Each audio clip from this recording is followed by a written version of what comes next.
Oh, it's you, darling. You've come at last. I'm sick with worry. I've got to the place where I can't stand being and waiting on my own, listening to drugs, dancing and celebrating. There's no heart or thought for himself in divil one of them. It's cruel, it is. It is cruel. Don't tell me not to worry. You're as bad as Mickey. The Yankee didn't apologize, or your father'd have been back long since. It's a duel. That's certain. And he must have taken a room in the city to be near the grounds. I hope he'll sleep. But I'm afraid he'll stay up drinking. And at dawn, he'll have too much taken. And he won't be able to shoot his best. And maybe... I'm a fool, because himself can keep his head clear and his eyes sharp, no matter what he's taken.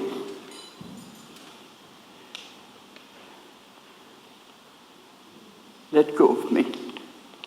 You're as bad as Mickey. I'd rather stay alone. No, don't heed me. Sit down, darling.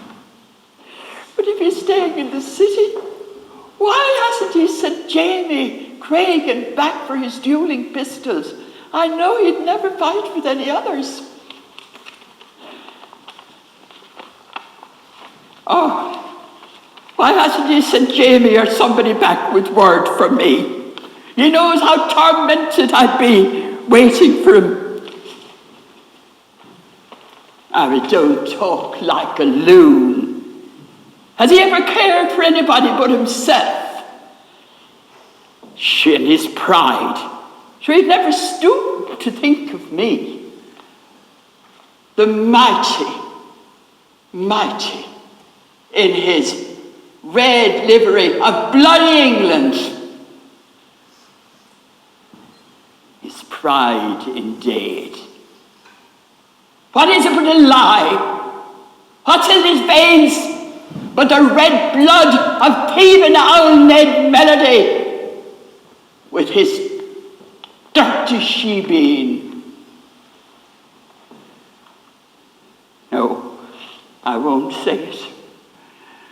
It'll break his heart if he heard me. I'm the only one in the world he knows that doesn't sneer at his dreams. All the same, I won't stay here all night, eating my heart out for a man who... It isn't only the duel. I'm frightened that it's God's punishment. All the sorrow and trouble that's come on us. And I have the dark torment in my mind. That is the mortal sin I did with him unmarried. And the promise he made me make to leave the church. It meant I never confessed to a priest. Go to the doctor, you say, to cure the rheumatism. She wants rheumatism. But a pain in the body. It's the pain of guilt in my soul. Can a doctor's medicine cure that? No. Only a priest of Almighty God. It would serve God right if I broke my promise to him and woke up the priest to hear my confessions and give me God's forgiveness. That would bring my soul peace and comfort, and I wouldn't feel the three of us are damned. If I only had the courage. I'll do it! I'll do it! I'm going to the priest, Sarah!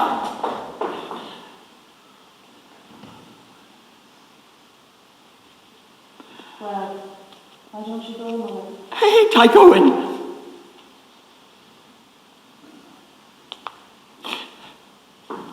God forgive me, I can't. What's the use pretending? No use at all. Sure, I found that out. It'd break his heart. He'd feel I betrayed him and my word and my love for him. And in spite of all the sneering, he knows my love is all he has in the world to comfort him. And it's my honor too. It's not for his sake at all. Devil mend him, he prates about his honor, as if he had all the honor there is. Well, I have mine, as proud as his. Yes, The honor of her love, the woman. I've learned that too, Mother. So you found your tongue, have you? Thank God. Your cold comfort, sitting there silent, like a statue, and me talking away to myself. Mush. But as pleased and pretty you look, as if you hadn't a care in the world, and your poor father. I know it's no use telling your mother that there won't be a June. And it's crazy to give it a thought. You're living in Ireland long ago, and so is Father. But maybe you'll take Simon's word for it if you'll not take mine. He said his father would be paralysed with indignation at the very thought of a June. Sure, it's against the law, Mother. Who cares about the law? He's a coward.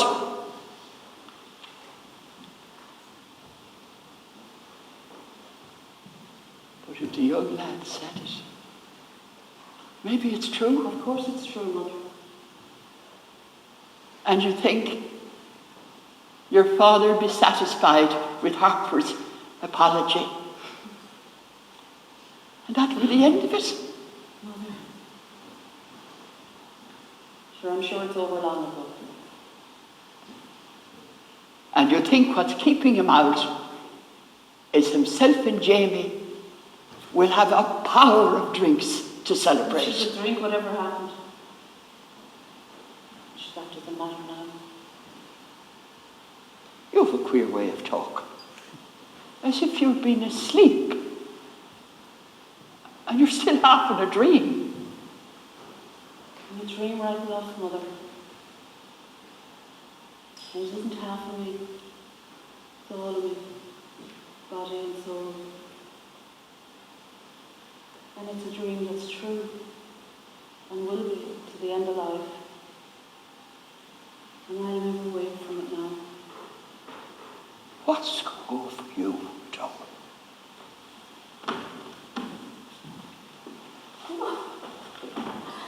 Joy, Mother.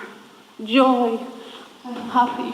I'm happy because Simon loves me. And no one can take him from me now, Mother. No one.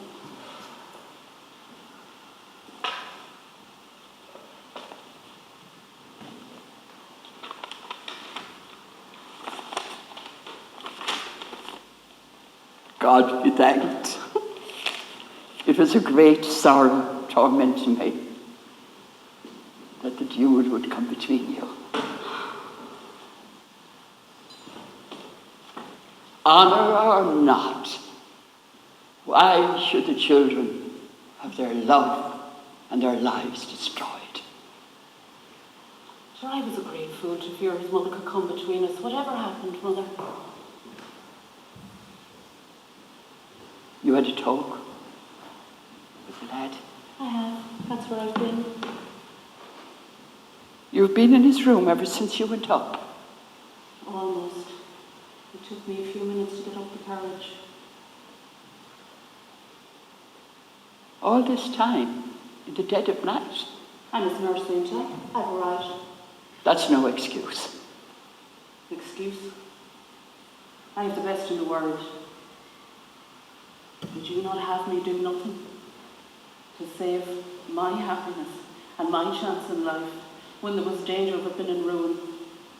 You don't want me to have love and be happy, mother. Oh, I do. I'd give my life. But were you the way you are? In only your nightgown and wrapper. I was. And Simon liked my costume if you don't. Although he turned as red as a beet when I came in. Small wonder, shame on you. He was trying to read a book of poetry, but he couldn't. And he was fierce worried, hoping I'd come to say goodnight and be frightened. I went, oh, listen, it was the cutest thing I ever did, but I didn't go to the room after the mother left. Sure, he kept waiting for me. And when he didn't come, he got scared to death that his kissing me this morning made him angry, so he was wild with joy to see me. In your bare legs, and with only your nightgown and wrapper to cover your nakedness, where's your modesty? I had it with me, mother, although I tried very hard to leave it behind. I got as red as he was. It was a joke. There I was. I'd gone to the room with my mind made up to be as bold as any brass woman and lure him and seduce him. I knew that his honour would make me marry him. But sure, when I got there, all I could do was stand and gape and blush. Oh, I'm glad Jesus did blush. It was Simon spoke first. And sure, when he started, all he could hold him back came out. Waiting for me. And the fear he'd had, made him forget all his shyness. And mother, he said he loved me. And could we be married as soon as ever the day had come? Without knowing how it happened, there I was. In his arms, and his arms around me and mine in his, and sure he was kissing me, and oh, mother, 'twas heaven. God bless the two of you.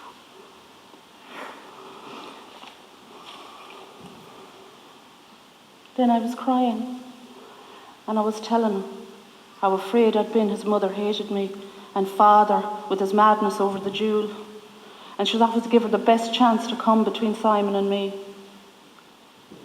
But he said his mother would never try to now that she knew Simon loved me,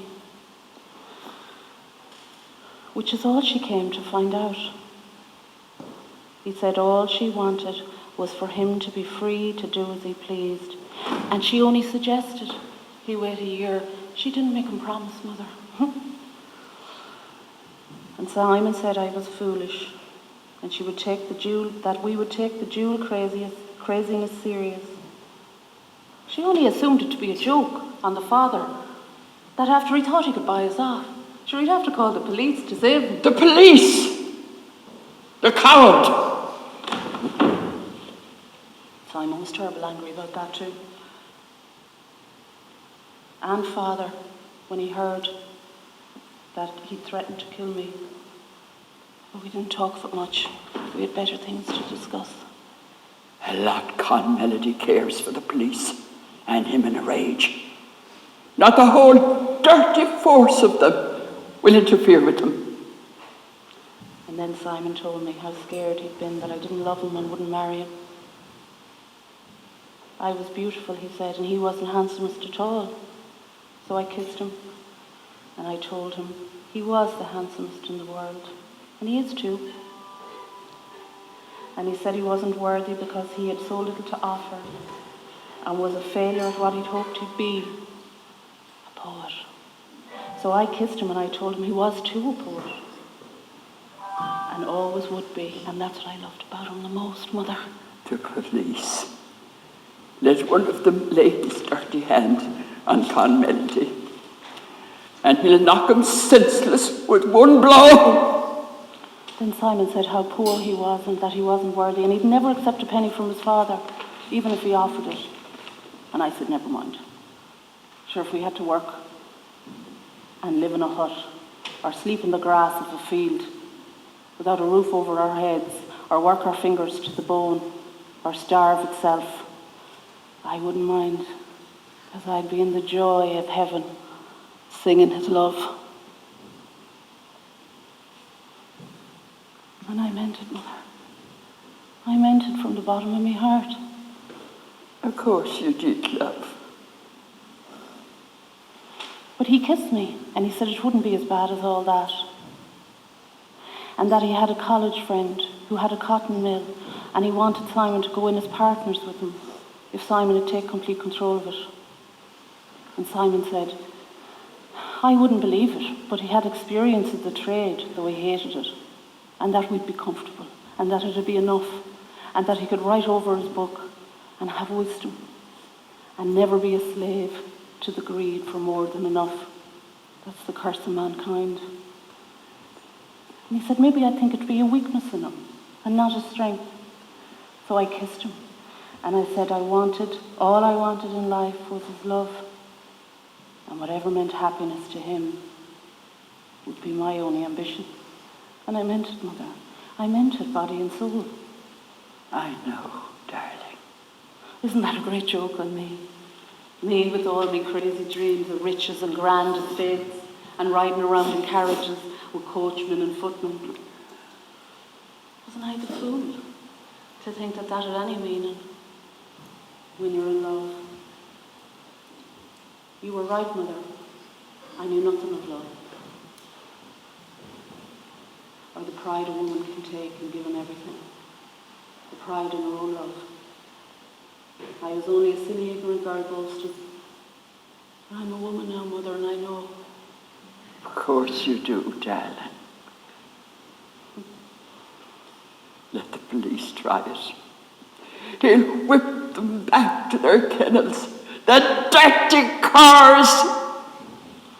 And then we turned out the light and talked about how we'd get married and how happy we'd be and that we'd have children. And he forgot whatever shyness was left in the dark. And he said he meant all the bold things he'd written in the poems that I'd seen. And I confessed to him that I was up to every trick to get him, to make sure he was mine because I loved him so much. And there we were, all the time, Mother, kissing and happy and kissing, wild with happiness. And yes, darling, I know. you know, Mother, I know what? What are you saying? Look at me! You let him. You dirty, sinful girl! there's no letting about it. Only two of us making love together.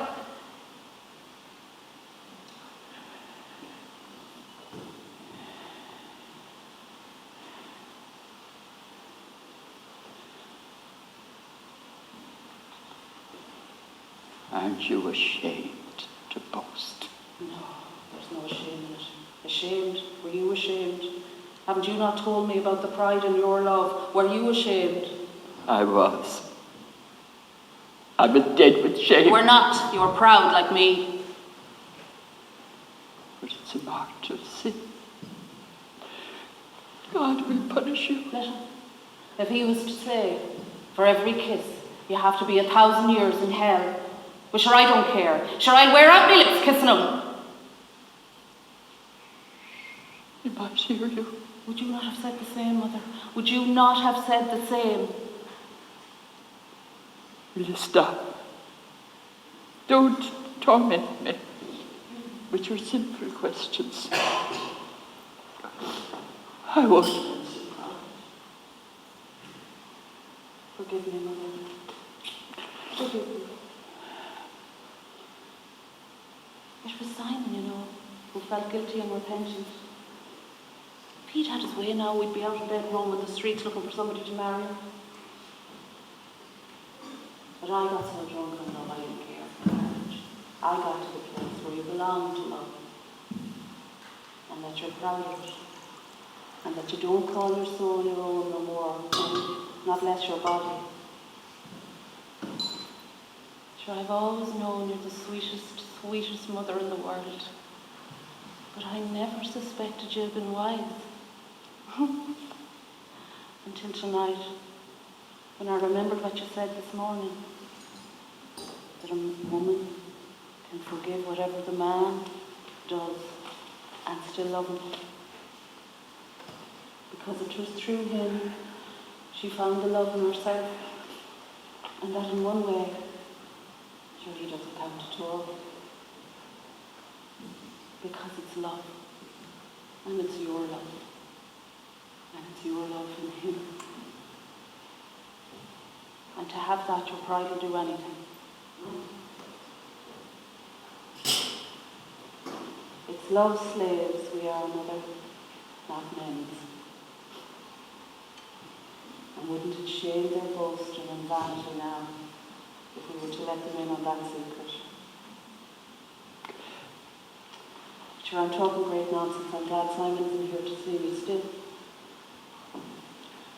I know now why you love Father and are still proud of it. A little anyway. And in spite of what he is.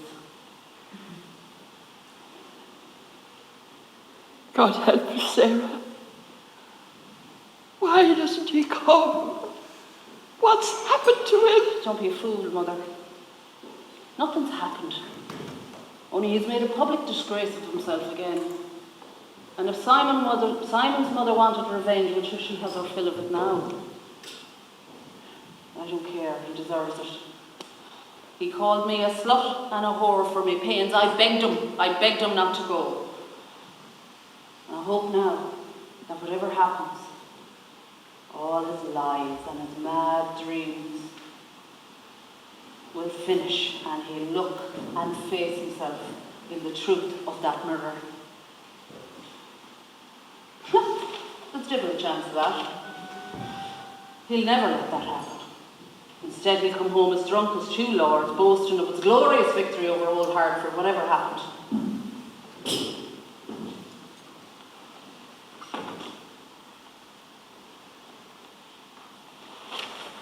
Look, Sarah, you're back, Jamie. Thank God.